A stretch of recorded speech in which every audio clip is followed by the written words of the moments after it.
আসসালামু আলাইকুম। কেমন আছেন সব? এই যে আমার ছাদ বাগান, একজন প্রবাসীর পরিকল্পনা, প্রবাসীর চেষ্টা কখনো বৃথা যায় না। কর্ম কখনো বৃথা যায় না। চেষ্টা করলেই সব কিছু সম্ভব।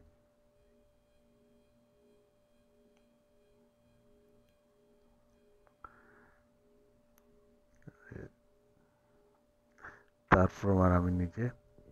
শখ করে ছুটিতে যাওয়ার পর বস্তায় মাটি ভরে গাছের উপর টমেটো গাছ, বেগুন গাছ, মরিচ গাছ এগুলো লাগালছিলাম।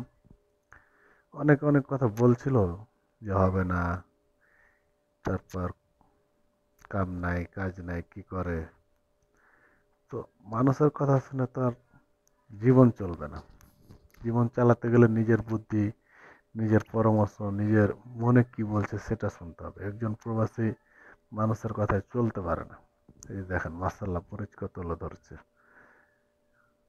একটা ফ্যামিলিতে একটা ছাদ বেকার পড়ে থাকে, সেটা কাজে লাগাতে পারলে অনেকটা সাশ্রয় হবে। একটা ছোট ভাই ভিডিওর মাঝে হাজির, অনেক কিউট। তো দেখেন আমার টমেটো কত ধরছে, মরিচ ধরছে, বেগুন, এ খাটো জাতের কিছু মরিচের গাছ লাগাচ্ছিলাম, কিছু সিমের গাছ, খাটো জাত, একদম খাটো জাত, ছোট গাছে অনেকগুলো সিম ধরে। তার প্রমাণ আমি নিজে। এই যে একটা রুম 12 ফিট 12 বাই 13 ফিট হবে এরকম রুমের উপর, ছাদের উপর আমি টাল দিছি, অনেক সিম ধরছে। তো সিম ধরছে, বেগুন দেখেন মাসাল্লাহ অনেক বেগুন ধরছে, যেটা দেখে নিজে আমি তাজ্জব যে এরকম ফল পাবো, আশা করিনি। তারপরে অনেক মাসাল্লাহ অনেক আশার চাইতে অনেক কিছু হয়েছে। তবে একটু পরিশ্রম করলেই সবই সম্ভব। তাই যে সকল ভাইদের জমি একটু ফাঁকা আছে, ছাদ ফাঁকা আছে, তারা এসব চাষ করতে পারেন।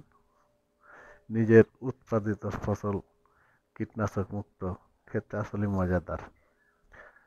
আমি নতুন একজন মানুষ, ভিডিওটি ভালো লাগলে লাইক, কমেন্ট আর সাবস্ক্রাইব করবেন চ্যানেলটা।